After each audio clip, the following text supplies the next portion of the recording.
Hi guys, welcome back to my channel. If you're new here, my name is Donna, so welcome.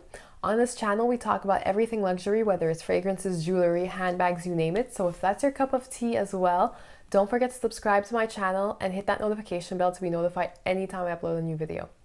So in today's video, I'm going to be sharing with you all my beginner's guide to buying luxury handbags on eBay.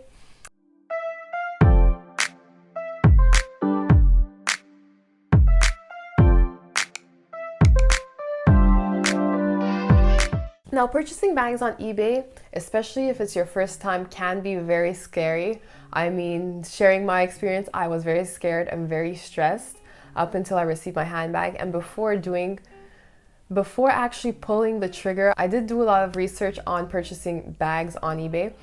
I mean, I read about other people's experiences and so on and so forth. So today I'm willing to share my knowledge with you all. And if you follow these 5 tips, you're on the right path. So my first tip is to only buy from top-rated sellers. So this is probably the easiest and most obvious tip to follow. It's very easy to see which sellers are top-rated. In the search bar on eBay, you type the name of the bag you're interested in. So let's say Louis Vuitton Speedy 25, and the list of handbags appears.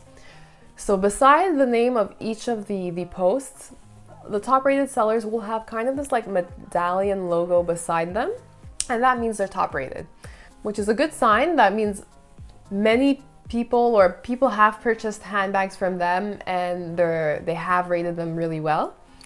If you click on the actual item or one of the items that has that medallion logo beside it, you will see a little like box with a kind of like boutique or store name. And beside that, you have 2 numbers. You basically have what we call a percentage positive feedback and the feedback score. So what the percentage of positive feedback tells you is the number of positive reviews or scores or comments this seller has gotten compared to negative ones. It is calculated within a 12-month period, so it's constantly being updated with every purchase or every review that is being left. I personally like to go for top-rated sellers, yes, but that also have very high percentage of positive feedback scores. So I usually look for the seller that has closest to 100, and for me what that means is higher than 99.5%. And yes, I agree, that seems crazy, but there are a lot of sellers out there that do have higher than 99.5%. I found that 99.9%, 99.8%, so it is possible. It's not as crazy as it seems. And there's a lot of these boutiques, especially from Japan, that this is what they do. So it's in their best interest to have that percentage of positive feedback score as high as possible. And now for the feedback score. The feedback score lets you know the number of buyers that did leave feedback upon receiving their luxury good. So the higher this number, the better, in my opinion. And if you click that feedback score, so the number it does give you, another page opens up filled with a whole bunch of other stats and reviews and comments about the seller. But honestly, if you stick to top-rated sellers and you do just peruse or keep in mind the percentage of positive feedback score, as well as the feedback score, you're on the right path. So tip number 2 is know the style name and the style number of the bag you're interested in purchasing. Now for style name, I don't have much to say. The style name is very easily found on the internet.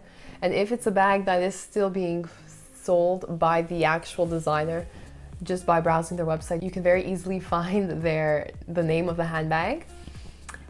For style number, it does get a little bit trickier. So there are 2 ways you can do this.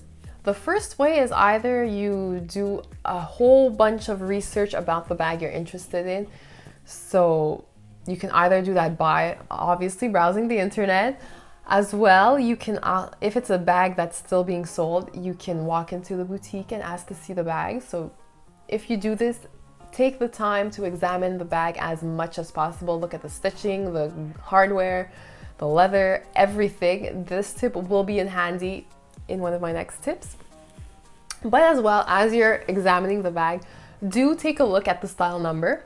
There's usually or always a number on the inside I say always, but a lot of designers like Chanel and Louis Vuitton are really moving towards microchips nowadays. So the bags will not have style numbers anymore, but just microchips. So like I said, the style numbers, you can either look at them in person or research on the internet. There's tons and tons of information about designer style numbers out there, especially for Louis Vuitton and Chanel, especially for classic bags like the classic flap from Chanel. So once you have that style number because you researched it, when you are looking on eBay for the perfect bag, you can kind of just compare that style number to the style number shown on the ad. A lot of resellers, especially for sellers that do this on a regular basis and are trustworthy, they will put a picture of the style number in their ad. So you kind of compare it and kind of determine if it corresponds. Of course, it will never be the exact same style number because the number does change according to the year it was made, the time of the month, whatever. The second way you can do this is by basically you find your ad or your perfect bag on eBay first, and you take a look at that style number. You take that style number and then you pop it into Google and just see if the same type of bag shows up. If you're looking at, let's say again, a Louis Vuitton Speedy, and you take their style number, you put it into Google, and I don't know, it's another random bag that shows up, either Louis Vuitton or not, or no bag at all, well then chances are it's not an authentic bag you're looking at, and I would just move on to the next one in that case. Now, I did say a lot of these trustworthy resellers do put the style number or a picture of the style number in their ad. If there is no style number, or if the reseller refuses to send you a picture of one, it's a pretty bad sign. It's a red flag, and it's an automatic move on to the next one. Don't even chance it. Don't even waste your time.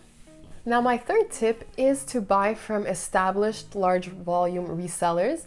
And this tip kind of corresponds to my top rated or rating tip, as well as what I did talk a little bit about in the second point. So basically, I typically buy from resellers who specialize in luxury handbags, but also who list dozens and dozens of handbags, dozens and hundreds, just because these sellers are likely very experienced at selling designer handbags, and they wouldn't purposely list a counterfeit bag and jeopardize their business. Like I said, these large volume resellers, they do this for a living, if you want to say. It's their like career, so they wouldn't sell fake bags or counterfeit bags purposely. It's not a good image. It doesn't look good for them, and it can really hurt their business in the long run. So they wouldn't chance it like that. Number 4 is ask questions. Ask a lot of questions. Don't worry about being annoying. Just ask questions. Don't be afraid to ask tons and tons of questions. Sellers who are legitimately selling authentic goods, well, they will understand your concern and they won't be offended. Trust me on this. And ask for proof of authenticity. That's always good, especially if it's not in their ads. And proof of authenticity can mean either the certificate or the authenticity card. It can also be a receipt. Ask for more pictures. Examine the logos, the details, the stitching, like I said. Do research, watch YouTube videos on how to tell if it's authentic or not. You can also, what I like to do is take the pictures of the bag you're looking at and compare it to pictures of the bag. If it's still being sold, obviously, on the designer wear website, compare them, make sure they're similar. Also, by asking for more pictures, it can be like a little test, if you will. Basically, when you're asking for more pictures, ask for a specific type of picture. So if they do take a picture of what you asked them to take a picture of, there's a good chance they do have their bag in their possession and it's a real ad. So a very good tip to keep in mind. If they can provide the picture you ask for, it's a very good sign. And ask for signs of wear. My go-to, I always ask for the corners. I need pictures of the corners to make sure. I know it's my pet peeve. It really bothers me if my corners of my bags are ruined. So I always ask for pictures of corners of bags. And like I said, don't be afraid, because if they are legitimate resellers, they're used to all these concerns and all these questions. If the reseller does seem kind of reticent or like cranky or not willing to answer your questions, it's a huge red flag. Run. Not worth risking it not worth wasting your time or your money for that matter. And my thing is always, when you do walk into, like, let's say Louis Vuitton or these luxury boutiques, they do everything in their power to make you feel special and make you feel like they do really care about you. So if you're willing to spend a chunk of money, whatever it may be, on a bag you've never even seen in person or felt, I mean, the least they can do is answer all your questions. And tip number 5 is to study the logos. So study the logos and tags very, very carefully. Look for typos, incorrect font, incorrect spacing between the letters, between, like, let's say Chanel and Made in France. Anything that's slightly off, take a look at the stitching. The stitching has to be perfect. A lot of these designers have very high or strict quality control, so they would never let anything even a little bit or slightly off pass. So if anything, stitching's uneven, font's a little off, if you have any doubts, move along. Not for you, not worth wasting your time. So those are my 5 tips for you guys. I hope they will help you. I have bought quite a few bags on eBay now, so those are the techniques I use time and time again. I never stray from those techniques. That's actually what I follow, and in that order as well.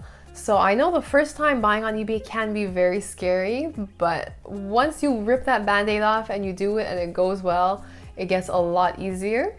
If you guys do have any questions about buying on eBay or whatever, feel free to leave them in the comment section below. I will be sure to answer them. If you did enjoy the video, please don't forget to give it a thumbs up. It really helps this channel grow. And I guess I'll see you guys in my next one. Bye guys!